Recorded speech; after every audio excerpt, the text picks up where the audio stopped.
Olá, pessoal, tudo bem? E hoje vamos começar com um conteúdo novo, né? Empreendedorismo digital, né? Então, a gente vai iniciar os estudos do campo do empreendedorismo digital. Então, provavelmente você já se deparou com esses temas por diversas vezes, dada a sua importância em contextos comuns ao nosso cotidiano. E é nesse cotidiano que a proposta está centrada, né? Que é fazer com que você aprenda mais sobre o empreendedorismo, né? Com consciência do novo ambiente em que vivemos, mais digital e dinâmico, né? Utilizando, né? Estrategicamente para o desenvolvimento de modelos de negócios, a fim de obter sucesso e vantagens competitivas.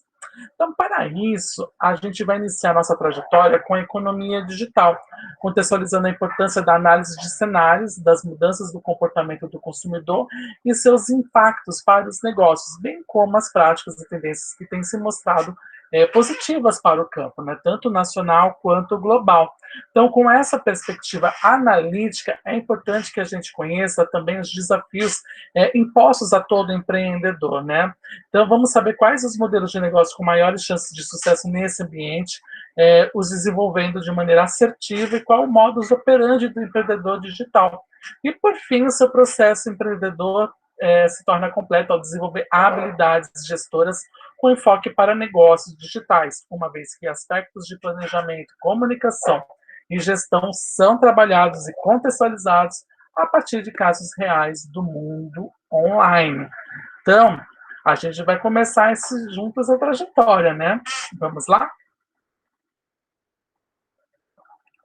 Bom,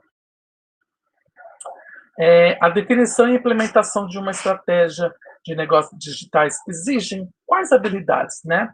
Então, inovação digital, flexibilidade estratégica, organizacional, flexibilidade de rede, integração de capacidades, além de facilidade de uso, né? Então, vamos refletir as constantes transformações pelas quais o mundo passa, né? Ainda que não diretamente, né, bem indiretamente, todos nós temos reflexos dessas mudanças em nosso dia a dia. Então, no ambiente de negócios, não é diferente, né? Com a introdução e evolução das tecnologias de informação e comunicação, bem como sua rápida disseminação, transformações significativas têm ocorrido também no comportamento de consumo, fazendo com que as empresas reformulem suas estratégias e o próprio modelo de negócio. Então, ao longo dessa aula, né, dessas aulas, a gente vai identificar como uma economia digital transforma a maneira pela qual os indivíduos identificam suas necessidades e realizam suas transações, né? Como um processo até então dado como certo pode mudar drasticamente e como os empreendedores precisam estar atentos ao timing do negócio, né? Encontrando caminhos e tendências para que não sejam engolidos pela concorrência cada vez mais acirrada e fomentada pelas novas possibilidades digitais. Então, para facilitar, a gente vai ver essa teoria sendo contextualizada a partir de situações da realidade profissional, né? Então, todos nós, em algum momento, né, nos deparamos com o termo globalização. É um tema recorrente em discursos públicos, acadêmicos e de negócios, né?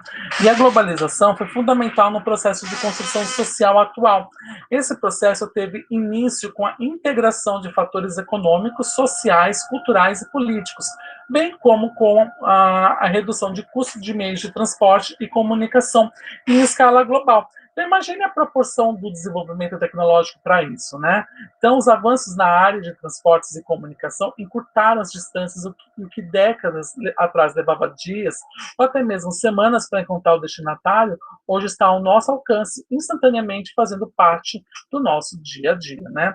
Então, o rápido desenvolvimento da internet e o seu crescente uso refletem a importância das tecnologias da informação e comunicação para o que chamamos atualmente de sociedade da informação, inserida na economia da internet, né? E é por esses motivos que o cenário atual está em constante transformação. Então, algumas perguntas, né? Qual o papel do empreendedor e da gestão de modo geral diante de tantas mudanças, né? É possível prever o futuro nesse contexto de incertezas? Não seria mais fácil planejar um negócio bem estruturado e blindá-lo contra as ameaças externas? Quem está na chuva é para se molhar? E se for, como aproveitar as oportunidades do macroambiente? Os negócios digitais são viáveis para os novos tempos? Por quê? né? Então, para contextualizar isso tudo, imagine que você seja o dono de um restaurante referência da cidade por servir um autêntico churrasco argentino há quase 10 anos, né? Nele, o cliente pode customizar os pratos, ponto da carne e acompanhamentos, além de contar com uma adega com os melhores rótulos de vinhos consagrados do Chile, Argentina, Uruguai e França, e com excelente serviço, mesmo com uma equipe reduzida. No entanto, assim como milhares de empreendedores no Brasil e no mundo, você é agora mais um dos impactados pela pandemia provocada pela Covid-19. As medidas de isolamento indicadas por entidades como a Organização Mundial da Saúde, a OMS, colocaram o mundo todo em quarentena e seu restaurante começa a sofrer os impactos disso. Então, você é um empresário consciente, preza pela saúde de seus clientes, dos funcionários, mas também sofre com as perspectivas econômicas decorrentes da crise de saúde que o mundo vive. Por isso, diante desse contexto, você está se questionando: o que acontecerá? Quais alternativas possíveis? O que meus concorrentes estão fazendo? Meu negócio irá à falência?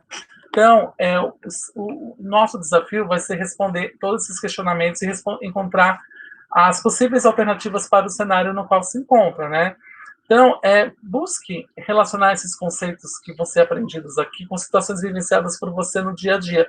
Assim ficará muito mais fácil visualizar os cenários, né? Primeiro, vamos começar com o conceito-chave, né? O conceito-chave é, embora que todas as pessoas sejam impactadas diariamente pelas consequências da globalização, pense em seus reflexos para as organizações para a tomada de decisão em geral. Então, o relacionamento das empresas com seus consumidores e até mesmo com outras empresas sofre interferências diversas, o que demanda dos gestores envolvidos uma boa capacidade analítica frente às variáveis do macro e do microambiente. Embora autores de diversas áreas utilizem essas variáveis como referências para análise do ambiente geral e do ambiente interno, o Kotler e Keller, autores bem conhecidos pelos profissionais de marketing, entendem que essas variáveis são componentes do ambiente de marketing.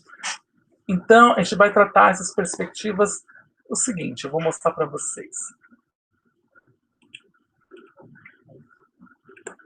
Vou mostrar uma figura aqui para vocês.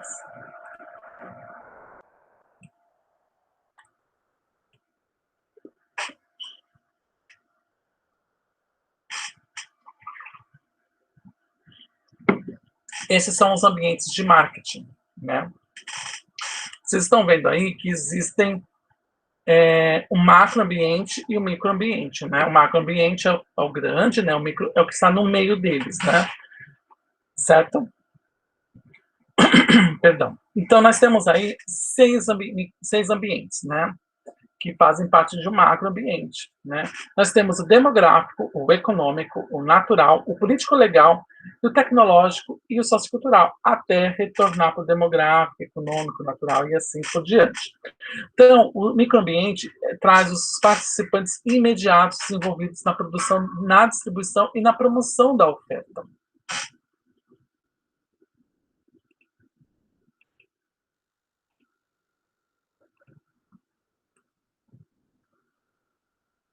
Então, os participantes do microambiente de marketing integram as áreas de produção, distribuição e promoção da oferta, né? Aqui temos a própria empresa e todos os envolvidos, né, internamente, nessas fornecedores, distribuidores, revendedores e os clientes em potencial. Então, perceba que analisar os componentes do microambiente é crucial para a sustentabilidade de qualquer negócio, já que suas relações são diretas e constantes, né? Então, com a análise do microambiente, também é possível identificar as forças, né, que é o ambiente interno, para explorar melhor as suas oportunidades, que é o ambiente externo, além de minimizar suas fraquezas, ambiente interno, para fazer frente a possíveis ameaças, que são de ambiente externo. Já os componentes que integram o macroambiente, apesar de integrarem a empresa internamente, devem ser constantemente monitorados pelas organizações, uma vez que suas interações levam a novas oportunidades e ameaças para as empresas. A gente vai agora ver os elementos que vão ser analisados em geral, cada um dos 6 componentes do macroambiente. Eu vou pôr de novo a figura.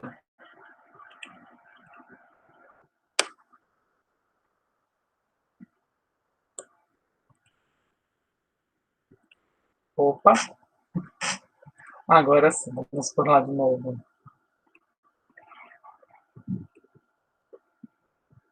Então, estamos vendo aí o demográfico, né? O componente demográfico do ambiente de marketing traz como variáveis de análise o crescimento populacional, a faixa etária, mercados étnicos e outros, graus de instrução e padrões familiares, né?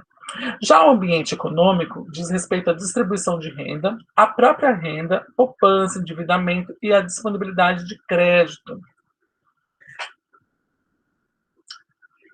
O ambiente natural traz as regulamentações ambientais, questões de aquecimento global, traz também os grupos ambientalistas e os níveis de poluição e qualidade do ar. O político legal diz respeito ao aumento da legislação que regulariza os negócios, além de crescimento de grupos de interesses especiais.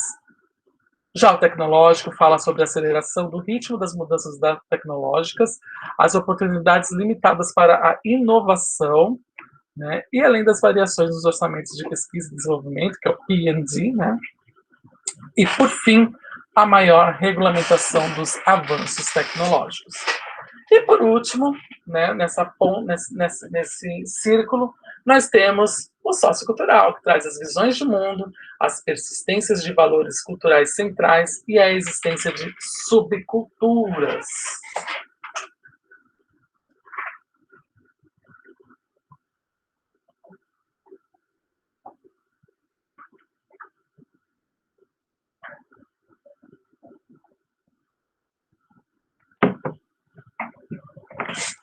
Certo?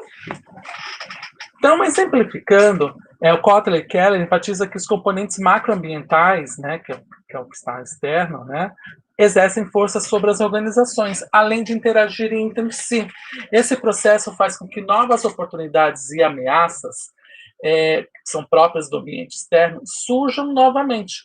Para que fique mais simples, a gente vai entender por meio de exemplos os componentes macroambientais, né? Por quê? Porque o explosivo crescimento populacional, que é a força demográfica, acarreta o esgotamento mais rápido dos recursos e níveis mais elevados de poluição, que é a força natural, o que faz com que os consumidores exijam mais leis, que é a força político-legal. As restrições estimulam novos negócios e soluções tecnológicas, força tecnológica, que, se forem acessíveis, força econômica, podem mudar atitudes e comportamentos também, né, que é a força sociocultural. Então, até agora, a gente viu a importância da globalização e como os componentes micro e macroambientais afetam as pessoas e, sobremaneira, as organizações. Então, no entanto, é importante ter em perspectiva que as mudanças decorrentes da globalização e a velocidade das mudanças trazem também muitos desafios.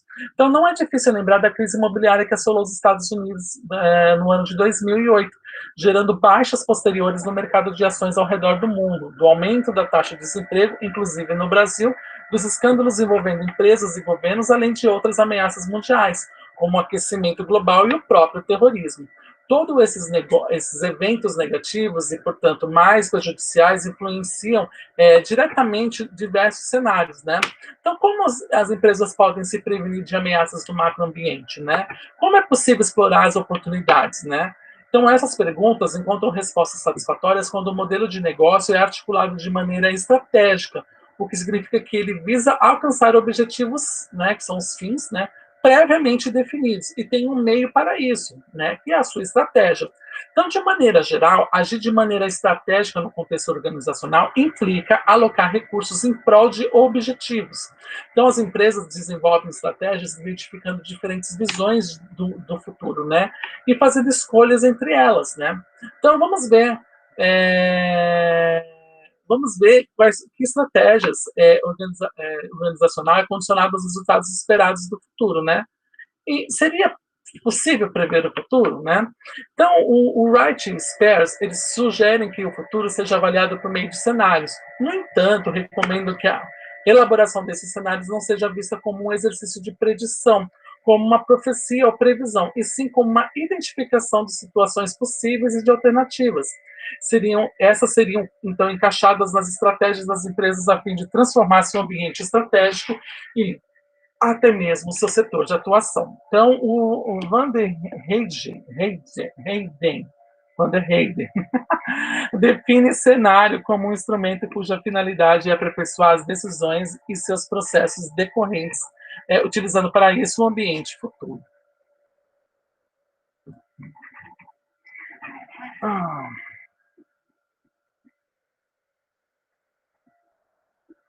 Então, o Kotler e o Keller, eles contribuem com a afirmação que a elaboração e a análise de cenários corresponde a uma aceitável representação do futuro de uma empresa a partir de suposições variadas sobre as forças, né? São os componentes, que impulsionam o mercado e as inúmeras incertezas presentes neles, né? Então, com o cenário sob a perspectiva, os responsáveis pela a análise devem questionar uns aos outros, né?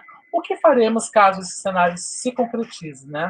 Então, o cenário com maior probabilidade de ocorrência deve ser eleito e constantemente analisado para o caso de haver indícios de sua confirmação ou refutação. Então, as projeções futuras oferecem às organizações uma maior flexibilidade, né, as tornando mais adaptáveis a esse ambiente complexo e dotado de incertezas que vivemos. Os cenários minimizam os riscos de naturezas diversas, como os operacionais, financeiros e econômicos, e auxiliam no planejamento organizacional e na tomada de decisões. Eles atuam como bússolas no direcionamento estratégico dos empreendedores que comandam os negócios, né? Então, agora a gente vai ver os tipos de cenário, né? Então, uma maneira bem prática de exercitar a elaboração de projeções futuras é pensar em 3 tipos de cenários, né? Primeiro, o positivo, o neutro e o negativo, né?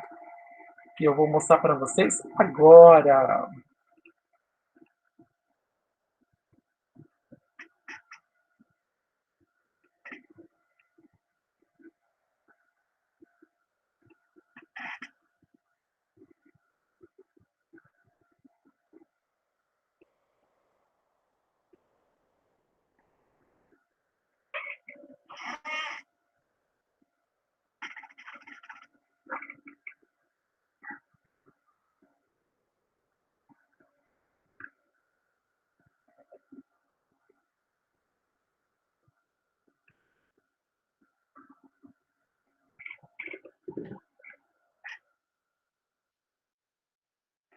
Então, lembre-se, né? Então, a quantidade de cenários não é padrão. E isso vai depender de cada situação de análise, uma vez que a complexidade e os dados, né? E as informações acabam interferindo nas projeções futuras, né? Então, nós temos aí o cenário positivo, né? O cenário neutro e o cenário negativo, né? Então, o cenário positivo, né? Que é o otimista que está aí no topo, então, ele parte da probabilidade da ocorrência de fatores geradores de resultados superiores quando comparados ao cenário neutro, né? Então, nós estamos vendo aí o cenário positivo, que é o aumento de receitas e ou redução dos gastos em relação ao cenário neutro, né? Já o cenário neutro, que é o esperado ou o realista, tem a finalidade de evidenciar eventos cuja probabilidade de ocorrência seja maior, sendo, portanto, um cenário de base, né, ou referência, né? Então, para isso, a empresa utiliza dados históricos e informações consolidadas, caso os tenham, né, além de fatores que possam vir a influenciar o cenário futuro, né? Então, cenário neutro, cenário base para receitas e gastos. E o cenário negativo, que é o pessimista, né? Nós temos aí que é o pessimista, ele projeta, né, situações que afetariam negativamente a organização, o que levaria a resultados inferiores quando comparado ao cenário neutro, né? Então, traz a redução de receitas e o aumento dos gastos em relação ao cenário neutro, né?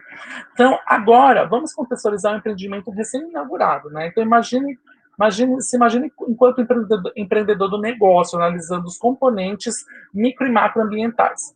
A gente sabe que muitos fatores, né, variáveis de análise, podem interferir no futuro do seu negócio e que a projeção de cenários futuros é uma boa maneira de definir sua estratégia, né, que é o caminho para atingir os objetivos organizacionais. Então, no cenário neutro, né, que nós temos aí, a definição do cenário neutro é importante, pois ele é um cenário de referência, né, a base, né? Então, a partir dele, você pode balizar os cenários positivo e negativo, né? Então, sua empresa é nova no mercado, você tem um capital de giro razoável e possivelmente enfrentará a sazonalidade. Portanto, como todo empreendedor que se preze, você fez um bom plano de negócios, né? E está buscando se prevenir em casos adversos. Só para poder dar uma explicação. Capital de giro é uma reserva de recursos, né, que seja estoque, contas a receber, caixa, banco, entre outros, disponível para honrar com compromissos financeiros ao longo do tempo, se necessário. Já a sazonalidade é a variável conforme as estações do ano, né, aquela questão do temporal, né. Agora vamos para o cenário positivo, né. Pois bem, vamos pensar agora no melhor dos mundos, né, no cenário positivo ou otimista para o seu negócio. Então, suponha que você, ao analisar o microambiente, tenha evidenciado que, primeiro, seus colaboradores da área de marketing estão desenvolvendo um conceito de produto que inovará em seu setor de atuação. Né? Dois, você realizou a contratação de uma equipe focada em treinamento e desenvolvimento humano, o que tem dado resultados muito positivos, ainda que em pouco tempo. E terceiro, o e-commerce foi implantado com sucesso e você já está exportando seus produtos e tem perspectiva de aumentar as vendas no mercado internacional. Então, no macroambiente, você identificou, né, dois itens. A tendência na redução de tributos de exportação e o aumento por compras online, né? Então, agora vamos ver o cenário negativo da coisa, né? Então, o mesmo deve ser feito para o cenário negativo, né, o pessimista. Né? Então, ao analisar o microambiente, a gente notou que, primeiro, a manutenção de um e-commerce pode gerar custos além do esperado devido à exportação. Né? Então, no macroambiente, a gente identificou que os países com os quais você busca firmar relações estão passando por crises internas. Né? E a segunda é a entrada de produtos substitutos com preços competitivos no mercado.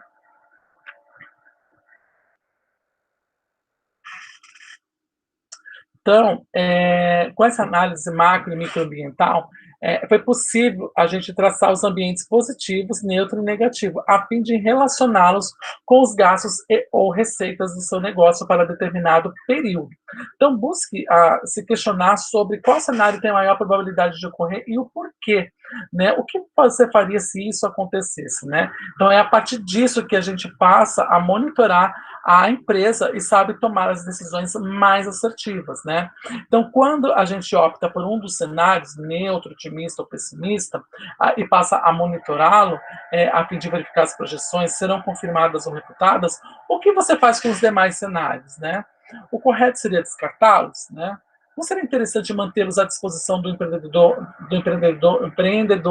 para eventuais mudanças no decorrer do trajeto? Então, a gente tem que pensar nisso também. Tá? Então, na perspectiva macroambiental, na maioria das vezes, o componente econômico tem maior peso das análises e decisões organizacionais. Então, nas duas últimas décadas, empreendedores de diversos segmentos vivenciaram um turbulento cenário econômico, né? Os desafiando a prosperar financeiramente em ambientes hostis, nos quais muitas vezes a demanda por bens e serviços não é suficiente para que a empresa obtenha êxito, né? Ou seja, ter lucro e alcançar outros objetivos. Mas não é de hoje que as organizações sofrem interferências, sejam elas positivas ou negativas, do cenário econômico, né? O poder de compra do consumidor em uma economia invariavelmente dependerá de sua renda, né? Dos preços praticados pelas marcas, da poupança, do nível de endividamento e da disponibilidade de crédito, né? Então, com as recentes crises e as mudanças no cenário econômico, muita pressão por preços baixos tem sido feita. Então, essa tendência acaba acompanhando as mudanças tecnológicas e as próprias mudanças dos consumidores, que passam a exercer poder perante as marcas, elevando substancialmente o seu poder de barganha, abrindo precedentes para que o concorrente chame sua atenção e obtenha vantagem competitiva. Então, não é à toa, como reforçam o Kotler e a Keller, que os empreendedores incumbem ao time de marketing a proeza de levantar a empresa para que os potenciais clientes percebam o valor e passem a consumir. Afinal, a lógica é simples: é preciso haver demanda para que haja oferta. E assim haverá receita e, por consequência, lucro, se o planejamento orçamentário for bem executado, é claro. Né? Então, Manuel Castells, em seu livro A Sociedade em Rede, de 2006, faz referência aos avanços tecnológicos e ao surgimento de uma nova economia no final da década de 1990, o que trouxe ao mundo dos negócios uma nova maneira de competir. Então, esse novo cenário econômico surge e permanece muito mais dinâmico e competitivo, permitindo que os consumidores tenham poder sobre as marcas, né? Então, as empresas começam a perceber que fica cada vez mais difícil competir e sobreviver sozinhas no mercado, e uma nova lógica organizacional passa a ser amplamente difundida. A ideia gira em torno da divisão de custos e riscos, além da manutenção de informações constantes e renovadas, em que oportunidades estão sendo criadas o tempo todo, né? Então, para a gente assimilar, segundo Castells, né, como eu falei, com a rápida transformação tecnológica, as redes, não as empresas, né? As redes se tornaram a unidade operacional real. Em outras palavras, mediante a interação entre a crise organizacional e a transformação e as novas tecnologias da informação, surgiu uma nova forma organizacional como característica da economia informacional ou global, né? A empresa em rede, né? Então, ainda para Castells, basicamente, o desempenho de uma determinada rede dependerá de dois de seus atributos fundamentais: a conectividade, para que haja uma comunicação sem ruídos, e a coerência, para que o compartilhamento de interesses entre objetivos e os componentes, né? Então, nesse caso, se pode dizer que a empresa em rede representa a forma organizacional da economia informacional ou global, né? Então, organizações bem-sucedidas são aquelas capazes de gerar conhecimentos e processar informações com eficiência, né? Ela se adapta à geometria variável da economia global, além de ser flexível o suficiente para transformar seus meios tão rapidamente quanto mudam os objetivos sob o impacto da rápida transformação cultural, tecnológica e institucional. Inovar, já que a inovação se torna a principal arma competitiva, né?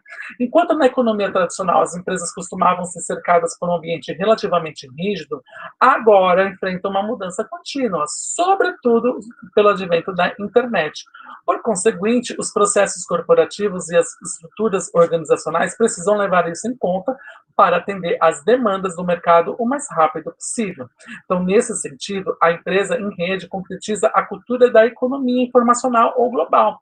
Então, transforma sinais em commodities, né, processando conhecimentos. Então, com base nas características da economia informacional ou global, né, e na importância da tecnologia da informação e do conhecimento para o atual cenário em que vivemos, é importante que façamos uma reflexão sobre como os negócios se aproveitam dos ambientes e recursos digitais e sobre quais são os impactos disso na economia mundial e nacional.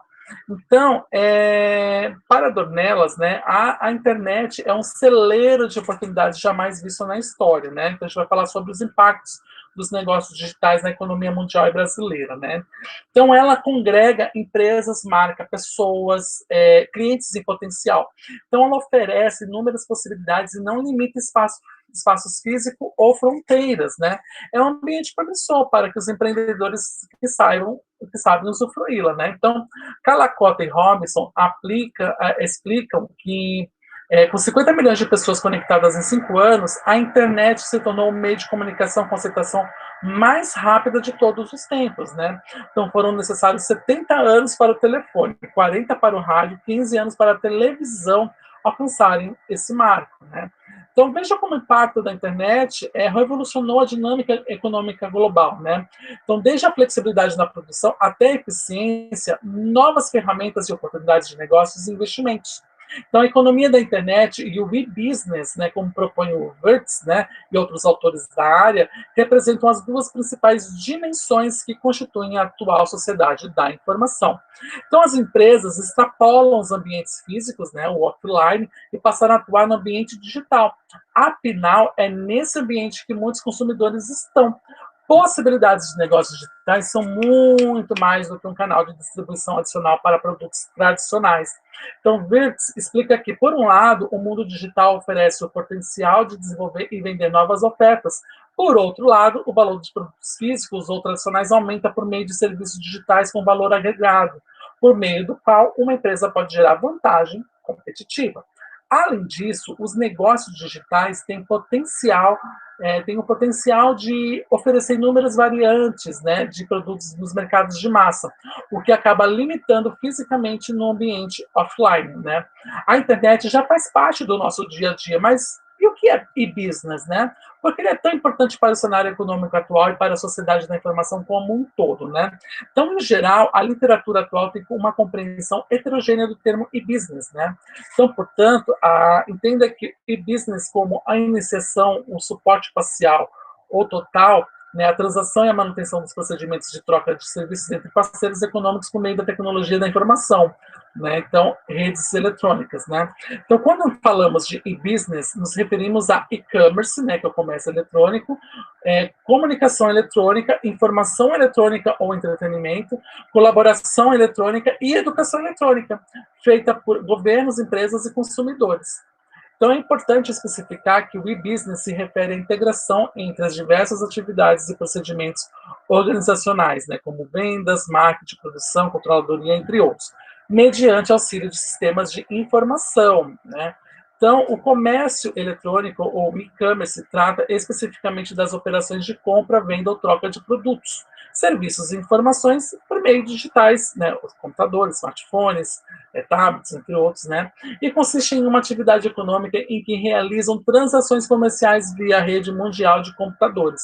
Cobre uma série de atividades organizacionais online para a negociação de bens e serviços, além de operações de venda e promoção, compra e pagamento. Então, o mundo globalizado dos negócios derrubou a barreira geográfica entre empresas e consumidores, né? Um residente do Brasil pode adquirir um produto da China ou de algum outro país do continente europeu. Da mesma forma, um fabricante dos Estados Unidos, por exemplo, pode vender seus produtos para alguém do outro lado do mundo, e o comércio eletrônico extrapola os limites físicos. Então, nesse contexto, a possibilidade de uma empresa ser capaz de reagir às tendências atuais é um fator de sucesso dos negócios online.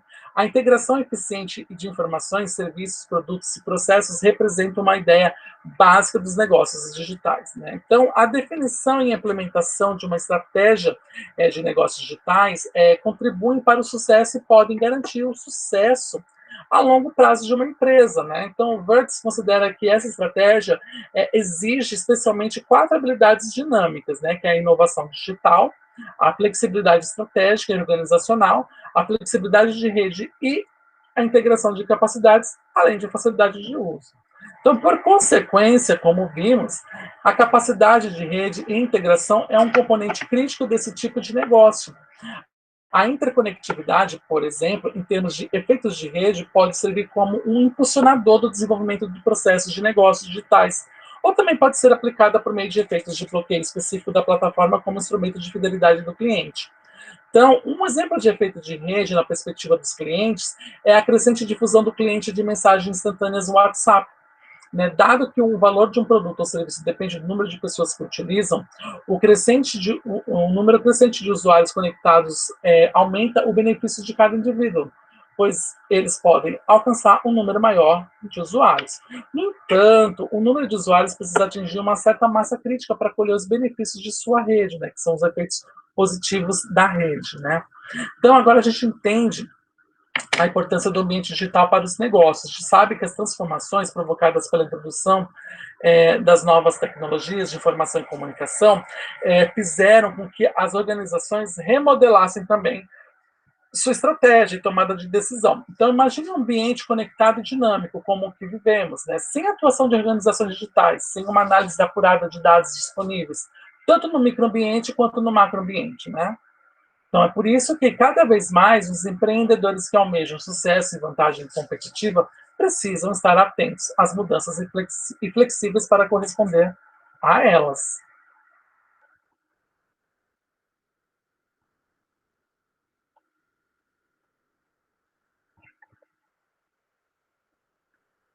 Então, agora vamos focar no mercado de trabalho, né? Um novo ambiente, né?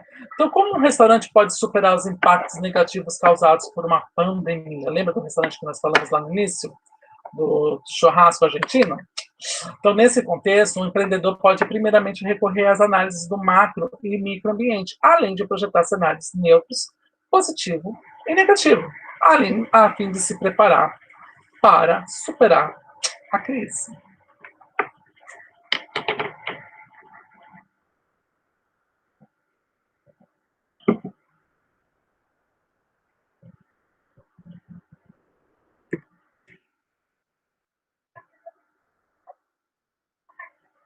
Então, chegou o momento de aplicar todos os conceitos estudados até aqui. Então, a proposta é que você imagine se imagine um dono de um restaurante referenciando a cidade. Você vira um autêntico churrasco argentino, há quase 10 anos, né? E, infelizmente, a pandemia provocada pela Covid-19 e as medidas de isolamento impactaram negativamente o seu negócio. Então, sua missão é resgatar os principais conteúdos abordados, né, ao longo, até por enquanto, né, ao longo dessa aula, e relacionados com a situação problema-proposta, a fim de encontrar alternativas para esta situação. Já parou para pensar que de uma hora para outra muita coisa pode mudar? A pandemia provocada pela Covid-19, que atingiu o mundo no início de 2020, provou isso. Então, a dinamicidade e as mudanças constantes ocorrem em nossas vidas pessoais e a todo momento nas organizações. Então, o volume de dados e fluxos de informações são inestimáveis, fazendo com que a tomada de decisão fique ainda mais complexa, o que já é difícil, parece piorar em cenários de crise, não é mesmo?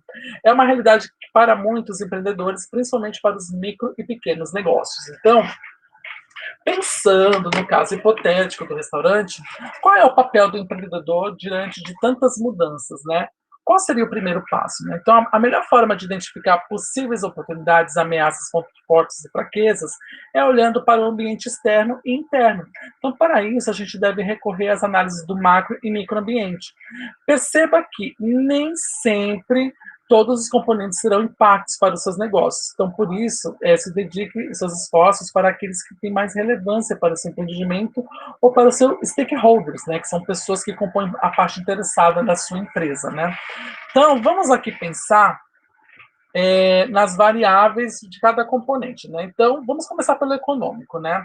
A primeira variável é a queda na renda da população, né? Então, os impactos ao negócio e ao cliente é que clientes com redução de salário, né? Além de cliente cortando gastos supérfluos, né? Jantar fora, comer fora é um gasto supérfluo, né? Ainda no econômico, variáveis como aumento do desemprego, ou seja, o impacto vai ser clientes sem fonte de renda para o consumo, né? A variável aumento no índice de inadimplentes e clientes devedores, ou seja, alto risco, né? Cheque de jeito nenhum.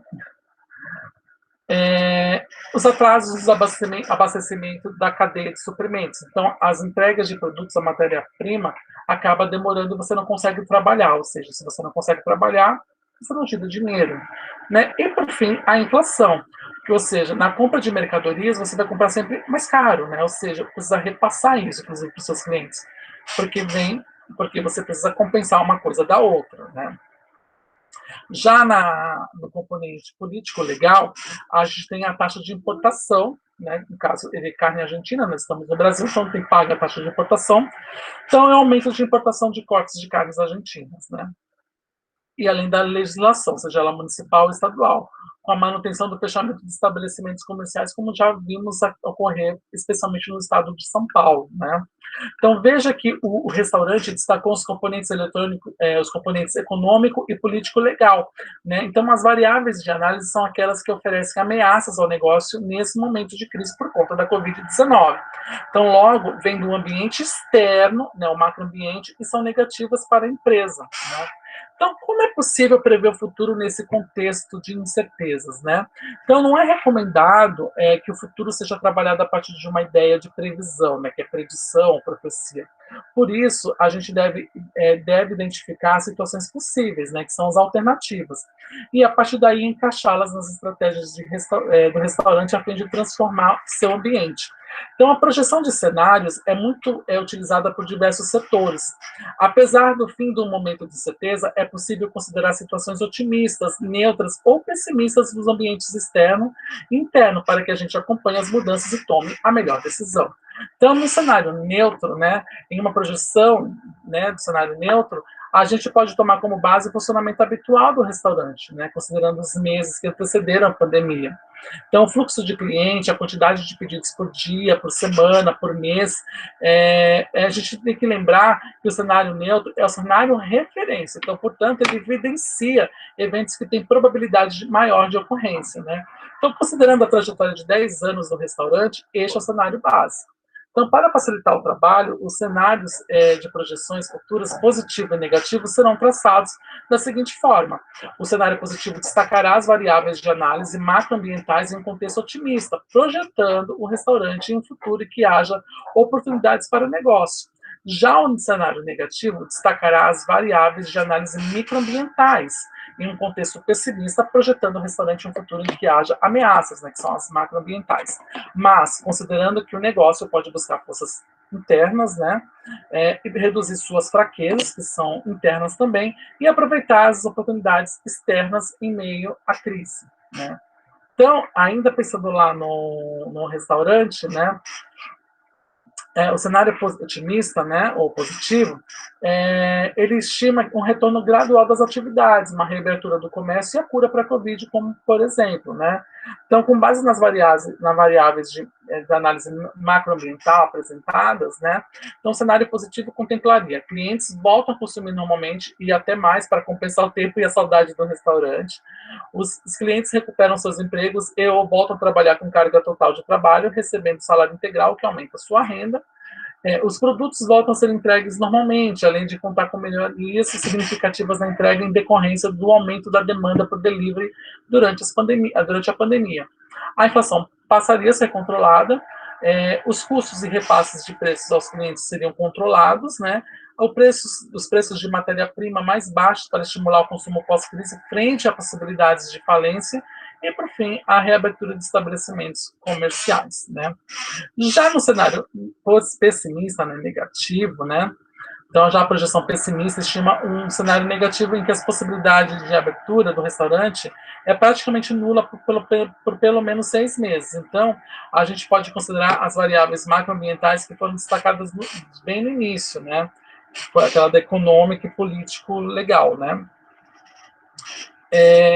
Então, quais forças internas o restaurante tem para se defender das ameaças externas, né? Como reduzir as fraquezas nesse momento e enxergar as oportunidades, né?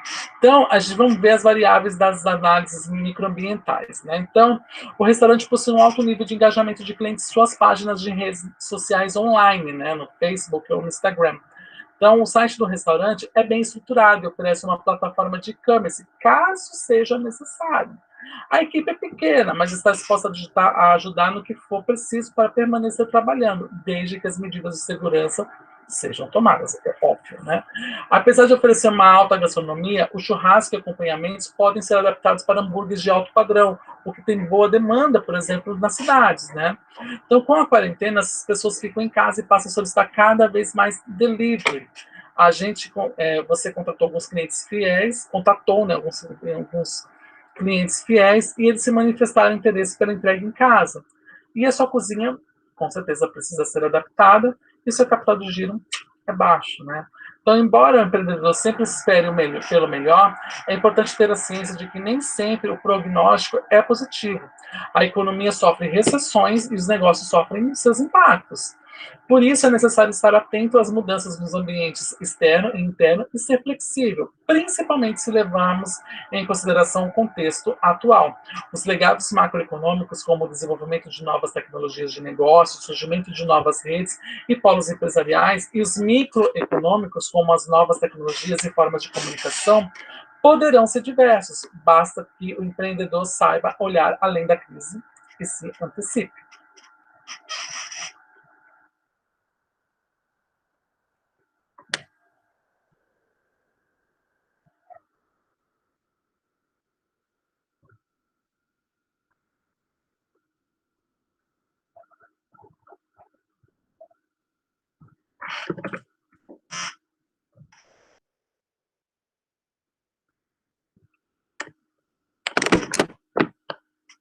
Consumidores digitais, né? Vamos ver um pouco sobre os consumidores digitais na próxima aula. Até lá.